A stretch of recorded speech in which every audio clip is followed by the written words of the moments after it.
What's up guys, Thomas from FJ86 Speed Factory, and today I'm talking about the fuel starvation problems that the FRS BRZ and 86 have under high G-force left-hand turns. And this is especially apparent if your car has 85 or forced induction.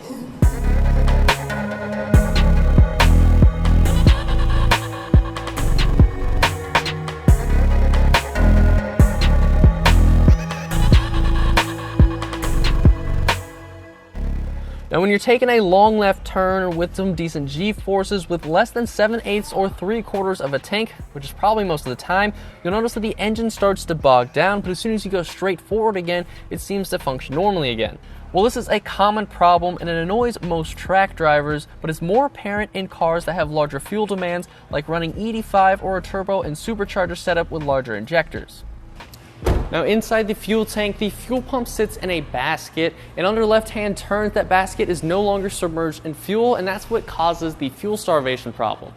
But fortunately, Velox has engineered a solution, and what they've designed is this very simple fuel door that clips right inside the fuel basket and keeps fuel inside even when it's unsubmerged. And what that's going to allow you to do is run a lot lower fuel levels for lower weight, and also let you run longer so you can actually enjoy your track day. So I'm going to get this installed in our 86, and I'm also going to upgrade the fuel pump while we're at it. Now the tools that you're going to need for this project are a small mallet, a flathead screwdriver, a ratchet with a 10mm socket, a small pick, needle nose pliers, a Dremel or a hacksaw, and quite a few paper towels.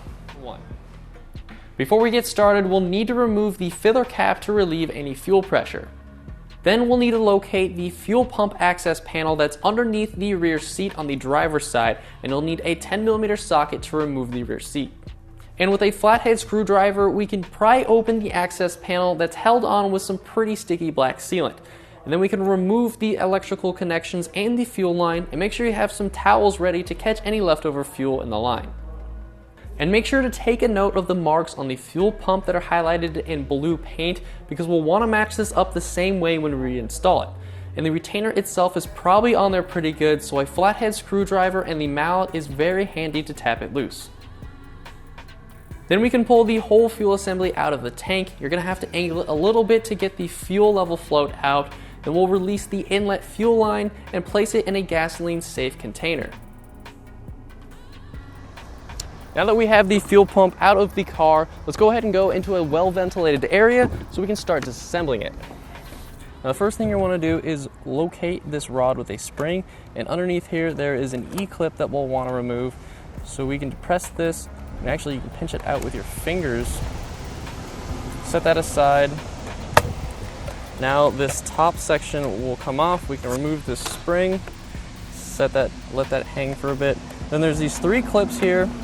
One behind the wires is kind of hiding, and 2 out here. We'll just depress these and we'll pull this assembly out. Inside here is your fuel pump, and inside this basket you'll see this area right where the Velox fuel flap is going to sit in, and that will just press right into place.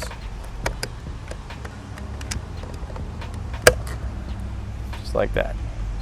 Now installing that fuel flap is very simple. Now that we already have everything opened up, we might as well go and replace the fuel pump. And we got a couple different options. We've got 2 from Deechworks. We also have 1 from AEM. Now this one from AEM is a little bit cheaper than the Deechworks options, but it doesn't fit right out of the box. The fuel sock that it comes with is a little bit too tall, and it doesn't fit inside this basket. The harness it comes with has 2 cut off leads, so you're gonna have to cut the old harness and solder that, and that's kind of a pain in the butt. So to solve those problems, you can get the installation kit that Deechworks has. They already come with the Deechworks fuel pumps, but you can buy this one separately. This is the 9-1010 model, and it comes with a low profile fuel sock, and it also has a harness in it that doesn't require any soldering or cutting. It's just straight plug and play. So that's what we're going to be installing. We're going to be installing the AEM, and we're going to have the Deechworks 9-1010 installation kit. Now in order to get the stock fuel pump out of this casing, we'll have to first remove the wiring clip, and you can grab a flathead screwdriver and release the pin and pull it with your other hand.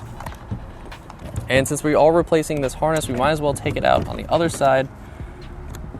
And there are a couple clamps that hold the wires into place so they don't flare around. We take this clip out as well. We don't need this one anymore.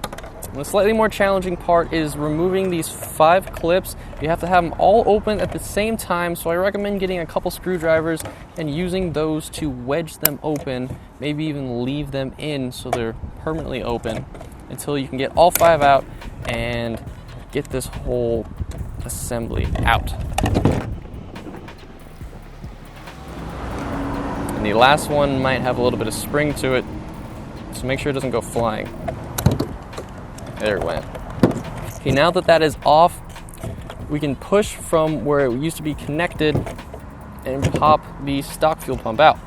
And there should be a white collar here with an O-ring, so if you don't see it on the pump, it's probably stuck in there, and there it just fell into the basket. You'll need to keep this. There's also an O-ring, it might be stuck inside, so grab a pick and take it on out. Now to prep our new fuel pump, we're going to use that stock sleeve again, but this time we're going to be using 2 O-rings since this is a little bit taller than the stock one.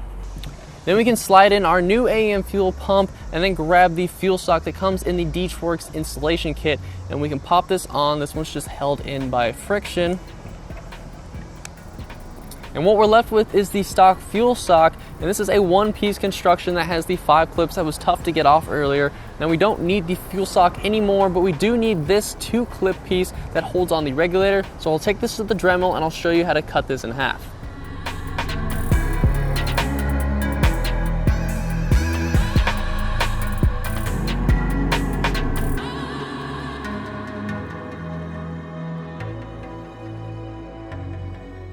Then we can install our newly modified clip to keep on this fuel regulator.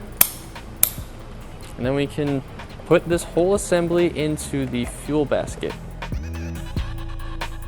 We'll put in the new wiring harness from the Disassembly kit. Then we can go ahead and put the spring back on and put this back together. And make sure that E-clip is in its place. And there we have it. Now when we put this back into the fuel tank, we'll have to grab the fuel line that's down here and connect it to the fuel pump first. And then be very careful while you put this float in first.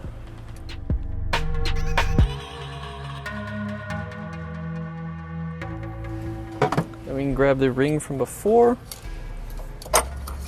The plastic washer on.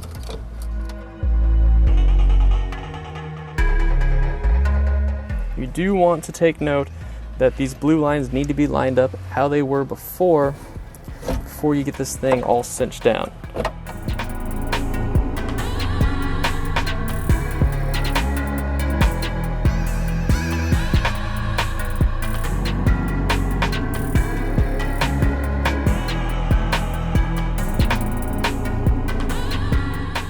Well guys, those are all the steps you need to know to fix the fuel starvation problem and upgrade your fuel pump. Now all the links are going to be down in the description, or you can head directly to our website by clicking right here.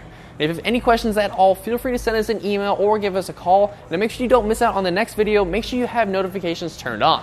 This is Thomas, and I'll see you guys in the next video. I don't know how. I have no idea how to do that.